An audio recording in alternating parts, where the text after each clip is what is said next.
Ibnu Mas'ud radhiyallahu anhu ta'ala galana Rasulullah sallallahu alaihi wasallam. Jadi Rasulullah berkata kepada kami. Jadi mungkin waktu ini kata Ibnu Abbas ada beberapa sahabat-sahabat yang muda, ya, kemudian kumpul-kumpul dengan Nabi. Jadi Nabi sampaikan, Nabi berkata kepada kami, ya masyaras sabab, jadi wahai para pemuda, Ustaz sudah semua menikah begitu. Jadi wahai para pemuda, kata Nabi, man istata'a minkumul ba'ata falyatazawwaj. Jadi apabila kalian punya kemampuan untuk menikah, maka falyatazawwaj, cari istri. Cari pasangan kalau perempuan, cari suami. Walaupun nanti kemampuan ini astata menurut ulama 4 mazhab ini berbeda pendapat. Kemampuan ini, ya. Nah, jadi kemampuan ini harus lengkap. Kemampuan kantong, kemampuan pelor, semuanya harus mampu. Nah, sehingga di mazhab Imam Ahmad itu kalau orang mau menikah tidak bisa sembarang. Jadi orang tuanya atau yang dituakan harus tanya, sama yang mau menikah harus tanya, sanggup tidak, ya kan? Jadi pelornya juga ditanya. Inilah agak tidak main-main dibahas, karena jangan sampai nanti kemampuan itu tidak bisa. Ya kalau bahasanya orang sekarang kan jelas beras, gas, apa saja. Nah, jadi gas. Jadi jelas, jadi jangan sampai ada yang tidak memenuhi syarat itu nanti justru berumah tangga akad ini bukan 1-2 hari yang kita inginkan. Akad ini kan seterusnya, bahkan kalau bisa akad dunia akhirat. Nah ini yang paling bagus, karena Allah sudah janjikan keluarga yang bertakwa itu nanti kumpul di surga, kumpul bersama-sama. Jadi akad itu jangan dipermainkan, itu hal yang sakral. Jadi kalau mampu silahkan. Kemudian fa'innahu agaddu lil bashar, yang mana dengan kawin itu kata Nabi bisa menundukkan pandangan kalian.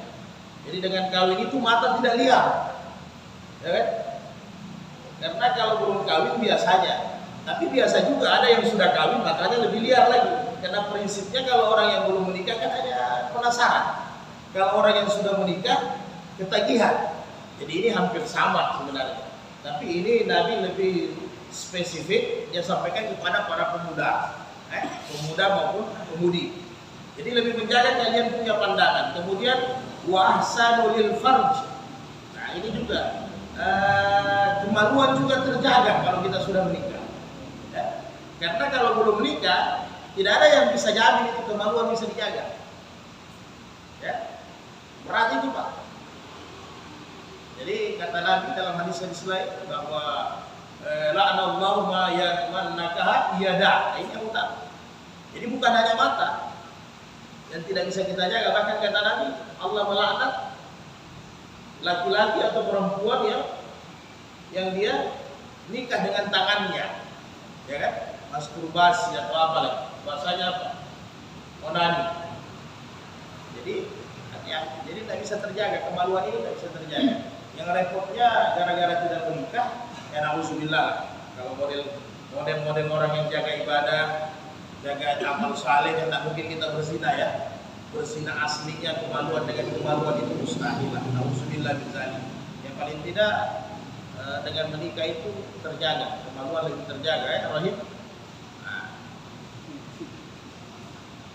Karena tidak dijamin itu, godaannya berat. Karena sedangkan orang yang sudah menikah saja masih mau nambah lagi, ya masih mau nambah lagi. Jadi hati-hati. Wa man lam yastati, jadi siapa yang belum memenuhi syarat untuk menikah, belum mampu, belum memenuhi syarat secara syar'i. Karena ada juga orang pura-pura dia tidak memenuhi syarat karena rasa takutnya.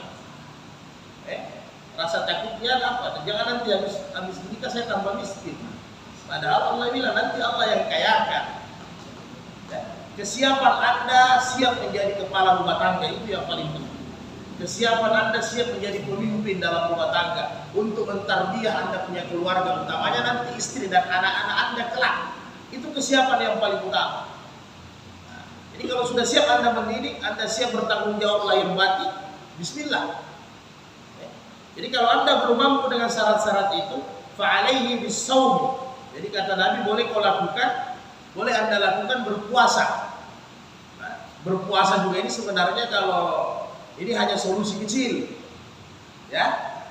Kalau di zaman Nabi mungkin masih enak berpuasa, karena memang tantangan keadaan suasana itu belum seperti hari ini. Kalau hari ini itu luar biasa, keluar satu langkah dari masjid, tidak dijamin ini keimanan bisa bertahan, ya Mas. Nah, tantangan luar biasa. Kalau dulu orang masih sopan-sopan saja, sekarang luar biasa, ya. Bahkan kadang di kantong kita juga terlalu banyak fasilitas-fasilitas yang memang menuju ke sana. Buka HP, sengaja atau tidak sengaja kan? Nah, ini bagaimana? Luar biasa. Belum lagi yang lain-lain. Jadi puasa ini salah satu alternatif. Tapi kalau mampu ya luar biasa. Walaupun di sini banyak penjelasan para ulama, puasa itu apa ya sudah jaga makanan. Jadi kalau rasa-rasa belum mampu menikah, yang terlalu banyak yukul. Karena yukul ini waktu teman dengan syahwat, pasangannya ini dengan syahwat. Kalau yukul ente langsung tidur hanya mimpi saja, aman, tidak ada masalah. Tapi jangan kalau terlalu banyak yukul, itu terlalu banyak angan-angan, banyak menghayal. Ah, ini repot. Nah, sehingga ada solusi-solusi lain ya. Tentunya di puasa ini Anda bisa tambah dengan aktivitas-aktivitas lain. Senantiasa menghadiri majelis-majelis ta'lim, ada aktivitas Anda mau murajaah, hafalan-hafalan, tambah hafalan, atau ada aktivitas mungkin ada olahraga-olahraga yang memang bisa menghilangkan itu syahwat, mematikan itu syahwat, boleh dibuat selain puasa. Karena jangan juga nanti puasa sehingga kita tidak mau beraktivitas. Puasa kita jadi malas, puasa kita jadi tidak kreatif. Nah, tidak bisa juga itu. Tidak boleh. Justru puasa itu menjadikan kita punya otak encer, lebih semangat, ya kan? Nah, jadi Nabi bilang sampaikan puasa. Jadi fa'innahu lahu wija'un, karena puasa itu bisa paling tidak mengendalikan, paling tidak bisa mengendalikan, ya. Di samping aktivitas yang bermanfaat yang lain. Kemudian para ulama mazhab bilang ya senantiasa berteman dengan orang-orang saleh. Nah, ini penting juga karena makin banyak teman berarti makin banyak silaturahmi. Jadi orang budak jangan berdiam diri, harus banyak teman, banyak silaturahmi, banyak beraktivitas sehingga keinginan syahwat itu sudah tidak terlalu membara. Kira-kira begitu ya. Kemudian berikutnya Anas bin Malik radhiyallahu anhu anna Nabi sallallahu alaihi wasallam hamidallahu wa asna alaihi wa qala. Jadi Nabi dari Anas bin Malik setelah memuji Allah, kemudian menyanjung Allah, memuji Allah, menyanjung Allah, meninggikan Allah, kemudian Nabi berkata. Jadi kebiasaan Nabi setiap mau berbicara senantiasa alhamdulillah. Lakinni ana usalli wa anahu. Jadi saya ini, ini hadisnya panjang, diringkas oleh Ibnu Hajar. Jadi saya ini sembahyang, saya juga tidur. Wa asumu wa afdiru. Saya ini puasa, saya juga berbuka. Kemudian wa atazawwaju nisaa. Faman raghima an sunnati falaysa minni. Jadi saya juga ini suka wanita, saya kawin. Jadi saya suka wanita, saya juga menikah katanya. Jadi saya salat, saya tidur. Saya puasa, saya berbuka. Saya suka wanita, saya juga kawin. Sehingga kata Nabi, karena waktu ini ada kasus sahabat. Sahabat ini dia bernazar tidak mau kawin-kawin. Ya, dia bernazar tidak mau kawin-kawin. Dia mau ibadah saja. Bukan dia mau puasa saja. Dia mau puasa siang hari, kemudian ibadah malam hari, dan tidak mau kawin-kawin. Maka kata Nabi, saya juga sembahyang, ya, tapi saya juga tidur. Saya juga Nabi bilang puasa, saya juga berbuka. Saya juga kawin, saya suka wanita, saya kawin. Sehingga kata Nabi, "Faman ragiba an sunnati falaysa minni." Siapa yang tidak suka tidak suka sunnahku, dia bukan golonganku. Jadi jangan sampai kalian mau dekat dengan Allah berpuasa terus, misal tidak putus-putus disambung puasanya. Ya kan, karena mau cari ketakwaan, kedekatan dengan Allah. Jadi sahur kita, sahur subuh sampai sahur kembali. Tidak buka-buka kita, tidak buka waktu maghrib. Ketika matahari sudah terbenam kita tidak mau buka supaya makin dekat dengan Allah. Nah begitu kata Nabi. Saya puasa waktu berbuka-buka. Atau kita tidak mau sembahyang terus, tidak mau istirahat sampai paksa diri. Ada sahabat sampai bersandar, Nabi tegur, tidak boleh. Justru apabila kita ibadah, kemudian kita istirahat, tidur kita itu juga bisa dinilai ibadah oleh Allah. Tidak salah-salah. Tidur kita ada wudu, tidur baca ayat kursi, ya kan? Kata Nabi, perlindungan satu kali untuk diri, perlindungan satu kali untuk keluarga, perlindungan satu kali untuk harta benda, maka tidur kalian ibadah, kata Nabi. Aman kan? Jadi Nabi sampaikan bukan hanya salatnya, kamu tidur itu kamu ibadah juga. Kamu berbuka puasa, kalian makan itu ibadah juga. Kalian makan baca bismillah, cuci tangan dengan tangan kanan, itu ibadah, tidak sia-sia. Sama dengan ibadah-ibadah yang lain.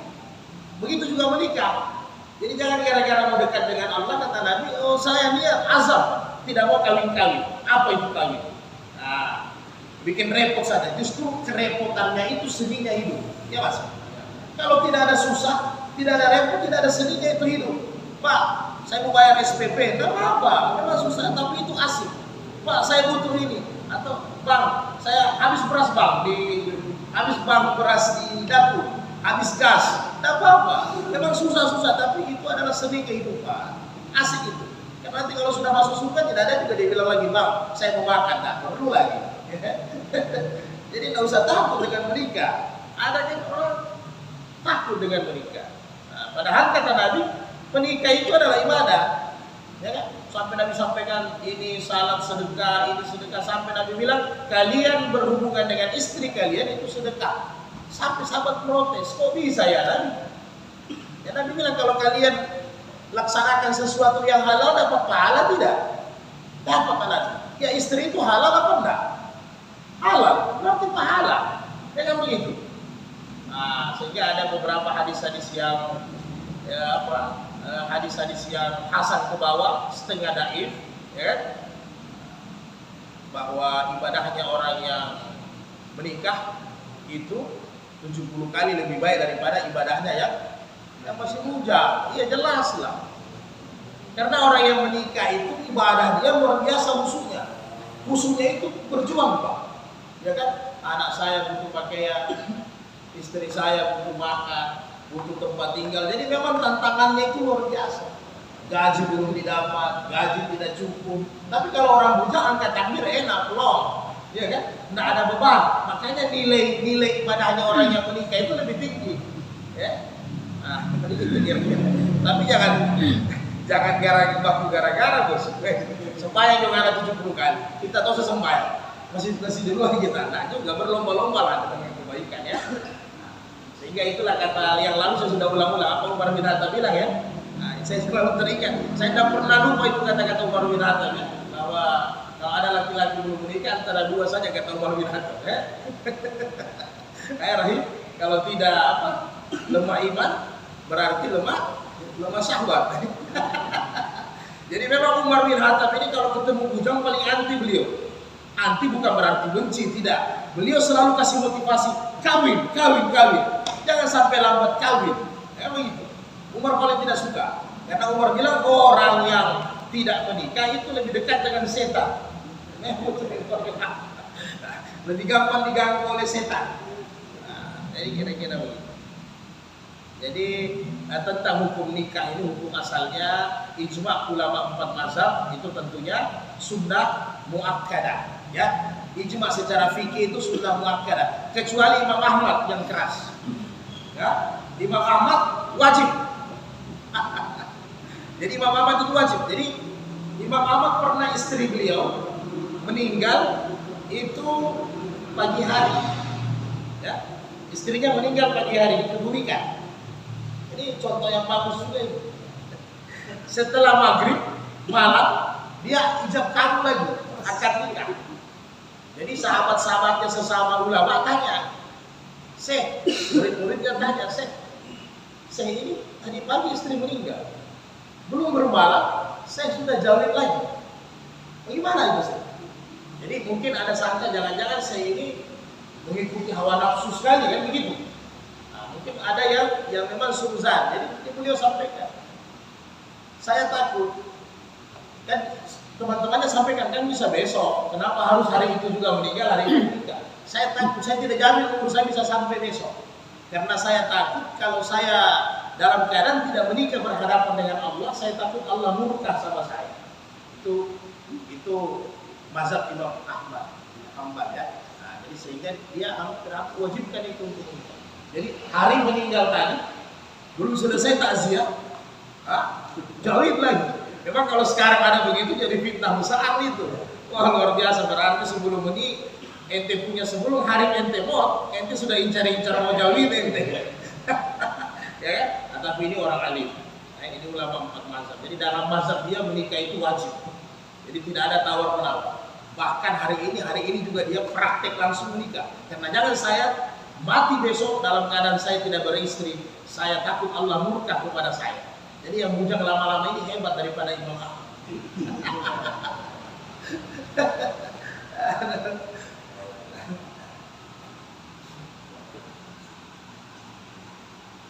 Tapi jangan buru-buru menikah, nanti proses syar'inya dilewatkan. Nah, nanti ada bab-bab tentang acara-acara walimah. Jadi jangan sampai ya, karena kita mau buru-buru menikah, akhirnya syariat kita injak-injak. Kita ini generasi pembaharu, ya mungkin sesudah sebelum kita orang tua, kakek kita, nenek kita, paman bibi kita, tapi mulai kita jangan usahakan menikah itu, karena sekali menikah itu adalah ibadah yang besar. Bagus menikah sesuai dengan tuntunan baginda Rasulullah SAW. Jangan terburu-buru, ya. Nah, tetap diperhatikan itu tuntunannya, jangan lewatkan syariat. Apa guna juga kita menikah ya? Kita menikah, acaranya malam mabuk-mabukan, orang hanya main yoker malam, ya. Kemudian penuh dengan full musik yang melalaikan, ada guna kan? Nah, menikah tanpa syariat, ya kan? Mahram bebas, jabat tangan bebas, ente punya istri bukan ente yang situ pertama. Sisa-sisa yang tidak dapat. Nah, nanti lagi bapak. Hadis berikutnya. Jadi ini landasannya Imam Ahmad hadis ini. Jadi siapa yang tidak menikah berarti dia menolak sunnah Nabi. Walaupun Imam Syafi'i katakan hukumnya sunnah muakkadah. Kenapa sunnah muakkadah hukumnya? Karena memang juga banyak ulama-ulama itu memang ada juga ulama-ulama besar yang tidak menikah. Tapi alasannya beda ya. Tapi kalau memang khusus hikmat agama tidak ada masalah. Yang paling populer siapa? Imam Nawawi ya. Imam Nawawi meninggal itu sekitar 44 tahun. Dia tidak menikah. Imam Nawawi itu penerus mazhab Imam Syafi'i yang paling top. Nah, tapi memang beliau itu belajar siang malam. Tidak pernah lepas wudhu. Setiap dia buat itu susunannya pembelajarannya mazhab Imam Syafi'i, satu hadis dia salat 2 rakaat. Sampai dalam satu malam itu pernah dia wudhunya itu subuh, wudhunya isya, kemudian dipakai untuk salat subuh saking tidak tidurnya. Jadi wudhu salat isya dipakai untuk salat subuh. Imam Nawawi luar biasa. Beliau tidak menikah sampai 44 tahun. Ya siapa mau ikut beliau ini ya ikut. Beliau hafiz Quran, beliau al-imam, ya lengkap. Al-Imamur Rabbani lengkap beliau punya. Tapi memang fokus kepada ilmu agama sampai dia terlupakan semua. Tapi ini khusus. Begitu juga Ibnu Taimiyah. Ibnu Taimiyah itu meninggal kurang lebih umur 65 tahun. Sampai 65 tahun beliau tidak menikah. Kenapa? Karena beliau tahu keadaan dirinya, kesian nanti istrinya. Ibnu Taimiyah ini kalau keluar masuk penjara. Ya? Karena Ibnu Taimiyah ini keluar masuk penjara. setiap kepemimpinan khalifah dimasukkan di dalam penjara. Tapi ingat, Ibnu Taimiyah ini luar biasanya, tidak pernah dia mengatakan khalifah pemimpin yang masukkan dia dalam penjara bahwa pemimpin itu zalim. Ini luar biasa orang alim itu. Ibnu Taimiyah itu keluar masuk penjara, bahkan hidupnya itu 45 tahun dalam penjara.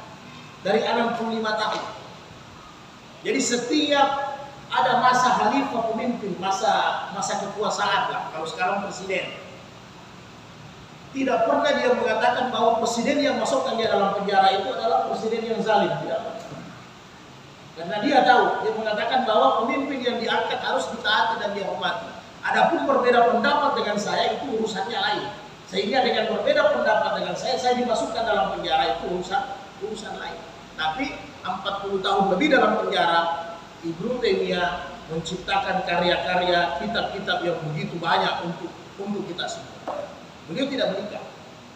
Karena sayang juga ya, keluar masuk penjara, istri beliau kesian. Jadi ada dasar sendiri. Dan Ibnu Taimiyah memang bermazhab kepada Imam Ahmad bin Hanbal. Jadi Ibnu Taimiyah bermazhab Ahmad bin Hanbal, bayangkan sampai dia tidak menikah. Padahal beliau bermazhab Imam Ahmad. Ya. Nah, ini ada beberapa, kalau perempuan yang terkenal, Rabi'ah Al-Adawiyah, ini guru tazkiyah. Ya. Rabi'ah Al-Adawiyah ini sampai Hasan Basri penasaran. Hasan Basri, Zunnun, pergi melamar, datang lagi, melamar lagi, datang lagi, melamar lagi, tidak ada yang diterima lamaran. Tidak ada yang diterima lamaran. Karena beliau katanya sudah menyatu dengan Allah, tidak membutuhkan lagi kekasih-kekasih yang lain, tidak membutuhkan sayang-sayang yang lain. Semua fata morgana. Itu wanita yang tidak menikah, itu luar biasa. Kemudian masih dari Anas bin Malik, karena Rasulullah SAW ya'muruna bil ba'ati wa yanha 'anit tabattuli nahyan sadidan. Jadi Nabi memerintahkan orang-orang, senantiasa memerintahkan orang-orang bil ba'ati untuk berumah tangga, ya, untuk berkeluarga. Itu dorongan Nabi. Dan Nabi melarang orang nahyan syadidan, melarang orang ini sampai membujang, hidup sendiri. Jadi Nabi tidak anjurkan demikian. Jadi cepat berumah tangga, jangan hidup membujang. Kemudian wayaqul, dan Nabi berkata, tazawwajul waludal wadud. Jadi menikahlah kalian dengan wanita yang banyak anak, subur, ya, yang subur, yang banyak anak. Jadi tidak bisa juga kita mau cari ente subur atau tidak. Jadi nanti ta'arufnya ada prosesnya. Tinggal ente lihat dia bersaudara berapa orang, 5-6 orang berarti boleh. Bibit bobot, bebeknya bagus, ya. Jadi begitu. Jangan juga ente tanya ente subur atau tidak. Itu bahalul. Jadi carilah wanita yang subur, karena kata Nabi, fa inni bukasiru bikumul anbiya yaumal qiyamah, saya berbangga di hari kemudian, saya akan bangga karena sayalah Nabi yang paling banyak umatnya di hari kemudian. Subhanallah. Jadi Nabi itu bangga sekali di hari kemudian dengan para nabi yang lain, karena memang umat baginda Rasulullah yang paling banyak, dan paling banyak saudara. Berapa kira-kira umat Nabi setelah Nabi Isa itu umat Rasul? Setelah Nabi diangkat menjadi Rasul 40 tahun, itu sudah umat Rasul. Setelah Nabi diangkat, siapa yang hidup Nabi ketika diangkat menjadi Rasul, itu umat Nabi 40 tahun. Itu tanggung jawab Nabi. Jadi sudah puluhan miliar ya, sampai sekarang ini puluhan miliar umat Rasul dia sampai di hari kemudian. Jadi sehingga ini juga hadis. Kalau di perbandingan mazhab ada penjelasan sedikit tentang keluarga berencana. Jadi anjuran Nabi itu umat dikasih banyak, jangan disedikitkan. Maka di 4 mazhab memang ada perbedaan tentang hal ini, tentang memperbanyak anak, ya kan? Kalau di mazhab Imam Syafi'i dikasih jarak salah sunnah syahran dengan ayat itu, atau 2,5 tahun atau 30 bulan, ya kan? Wa fisalu fi amaini, disusui dia sampai 2 tahun atau 30 bulan. Nah, maka jarak ini bisa diatur.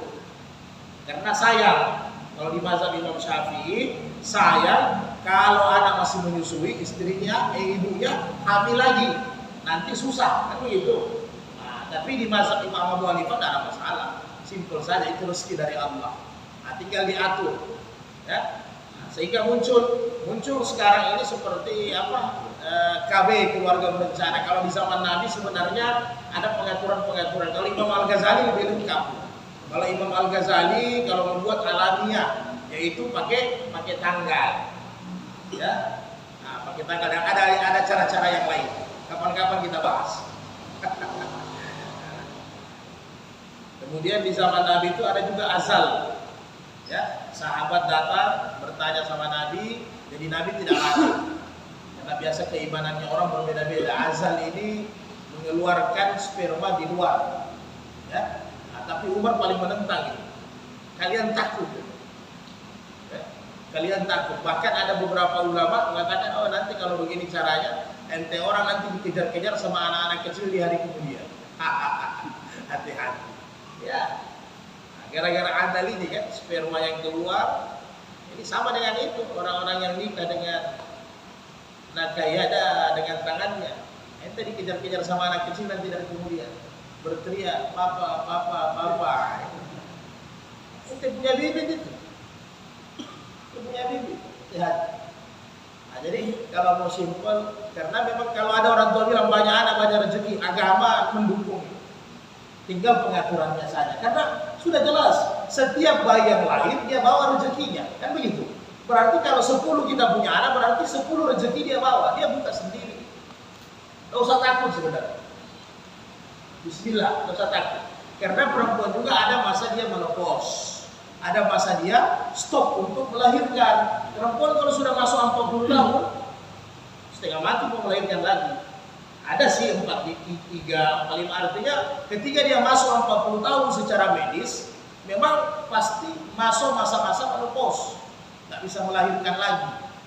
Nah, dan itu sudah, itu ilmu Allah juga. Jadi paling bagus ketika masih diberikan kekuatan oleh Allah, umur masih bagus, dipelihara. Itu sebenarnya pelihara anak-anak itu memang enak, satu kali kecil semua. Ya. Saya juga rasakan begitu. 4 kecil semua.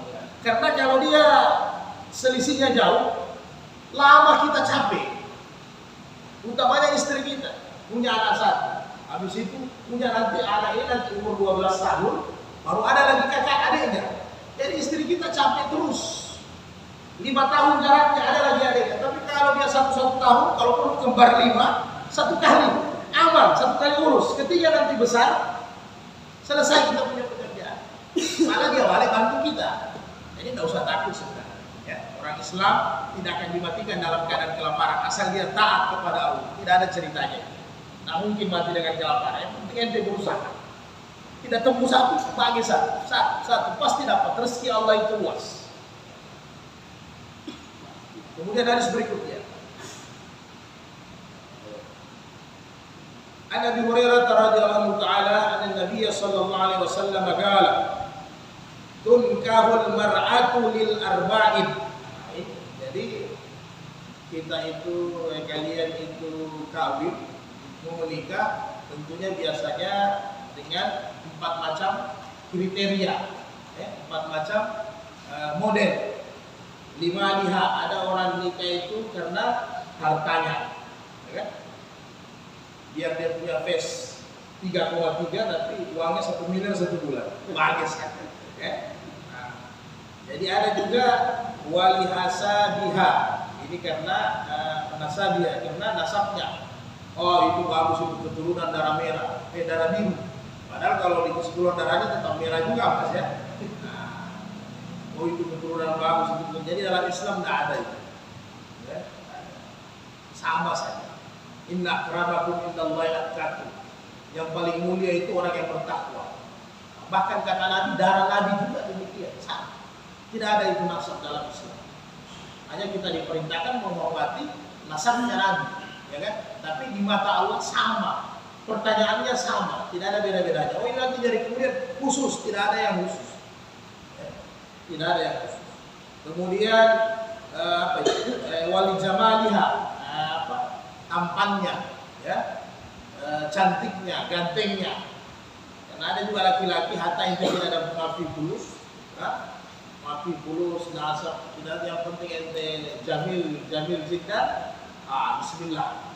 Tapi itu fitrah. Tapi kecantikan ini relatif, tidak sama. Ya. Mungkin saya cantik, mungkin bapak anggap yang saya pilih tidak cantik. Karena sesuai dengan selera bapak. Karena jodoh itu sudah Allah atur dengan hati masing-masing.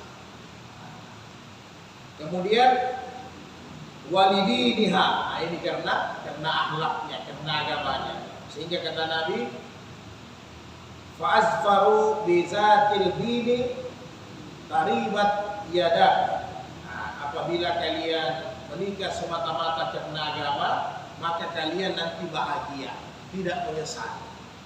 Jadi dari 4 kriteria menikah, silakan pilih. Oh, alhamdulillah, saya punya calon istri orang kaya, dari nasab bagus,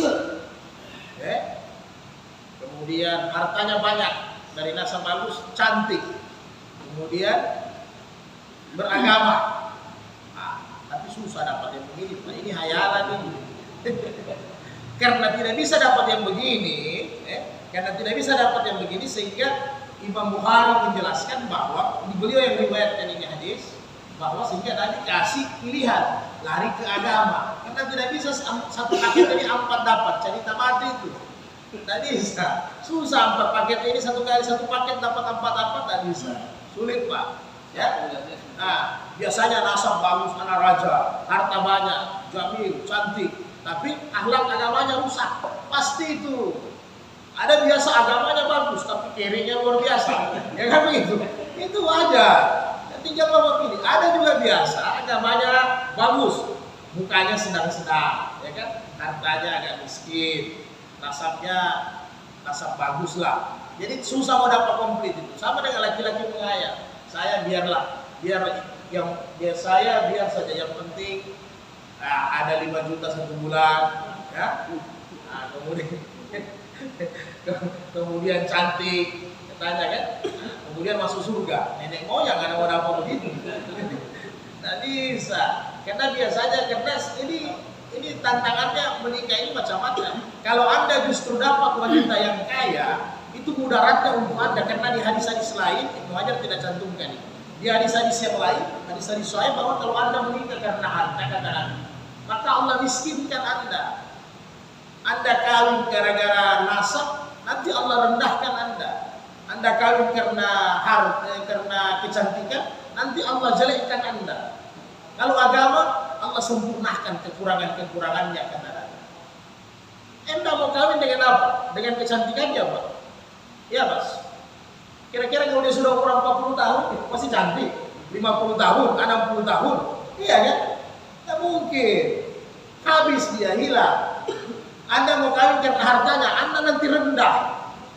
Iya kan, bisa-bisa banyak laki-laki sekarang kawin karena hartanya apa? Di bawah tunjuk istri, tidak ada harga diri. Dipandang enteng sama perempuan. Karena dia tidak punya harta. Alangkah bagusnya kita memang menikah double kosong dengan istri. Itu paling bagus. Jangan sudah menikah, sirwal dahil masih dibelikan sama mertua. Celana dalam masih dibelikan sama mertua. Sirwalnya istri masih dibelikan sama mertua. Malu kita jadi laki-laki. Apa ini? Gara-gara kita rumah dibelikan sama mertua, tidak ada harga diri kita. Kendaraan dibelikan sama mertua, tidak ada harga diri. Ada mungkin hal-hal yang begitu, tapi sifatnya berbeda. Tapi tidak boleh kita mengemis. Kita laki-laki, nih laki-laki, ya kan? Kalau perlu ente menikah, mana emas kau buka, ya kan? Baju kau bawa bagi badan, jangan bawa pakaian. Semua buka, tanggalkan, kasih orang tua kau. Kau tanggung jawab saya mau perlihatkan, saya bisa hidupi kau.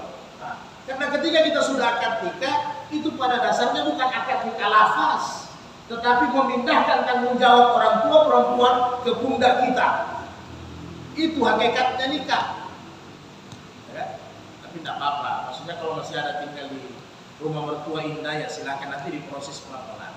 Kalau ditanya mana bagus tinggal di istana mertua daripada di kos-kosan di ganggang. Kos-kosan lebih nikmat. Ya kan Mas? Kecuali Anda tebal muka dengan tebal telinga. Ya kan? Ada juga model laki-laki begitu, al-labun, ya kan? Yang penting anak di AC, anak ada kendaraan, ya, tapi Anda punya harga diri jadi rajal, gila. Nggak usah ente jadi rajal ente. Namanya rijal itu laki-laki kuat, berani bertanggung jawab, ya mas. Iya, semuanya harus kita yang tanggung jawab. Kita punya istri. Maka kalau mau selamat kata Nabi, kalau Anda mau bahagia, pilih yang ada agamanya. Nah, nanti rasakan. Wanita yang beragama, yang saleha, orang umum bilang saleha, itu membahagiakan diri. Nah, kesusahan jadi kebahagiaan. Mas, nanti 1-2 tahun mas ya, masuk 3 tahun nggak mulai badai. Wajar lah. Namanya rumah tangga itu kan ada seperti kita bisa mudra. Jadi kalau di laut itu ya tidak ada barang apa yang tidak goyang di laut. Ya, cerita mati. Kapal besi saja, kambunan kerinci goyang. Apalagi rumah tangga kan. Nah, tapi goyangnya itu indah. Nah, goyangnya itu indah. Masih banyak babak tentang nikah. Nanti kita sambung lagi. Saya ada undangan. Biasanya kita 7:30 lebih sampai jam 8. Kita pending dulu. Mudah-mudahan 4 hadis ini bisa kita artinya yang masih bujang-bujang semangat untuk menikah, tapi yang sudah menikah jangan semangat menikah dulu. Nah, yang satu sudah cukup itu. Nanti prosesnya jangan dirancang, ya. Yang satu. Karena banyak orang alasan mau menikah lagi, mas. Kenapa mau menikah? Mau kasih masuk surga.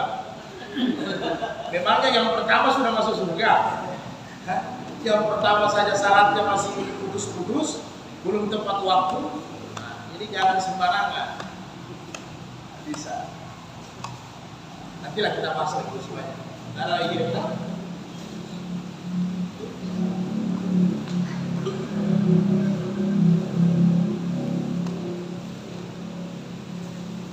Madu makan sehat-sehat.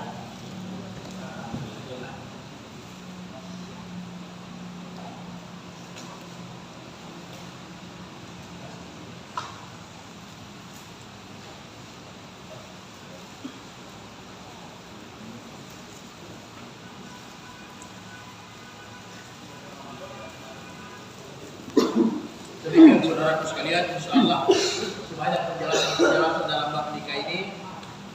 Doa untuk orang nikah, khutbah untuk nikah. Kemudian di sini ada proses khitbah, melamar, ada proses ta'aruf, ada proses nazar, ta'aruf memperkenalkan, nazar melihat wajah wanita. Sebanyak bab-babnya nanti berikutnya kita akan bahas lagi. Mudah-mudahan Allah berikan kita umur yang panjang. Allah berikan kita kecintaan kepada ilmu, kepada amal agama, sehingga kita mati dalam keadaan husnul khatimah. Amin ya rabbal alamin. Subhanallah bihamdik, subhanallah bihamdika, asyhadu an la ilaha illa anta nastaghfiruka wa natubu ilaik. Al-afwa minkum, barakallahu fikum. Assalamualaikum warahmatullahi wabarakatuh.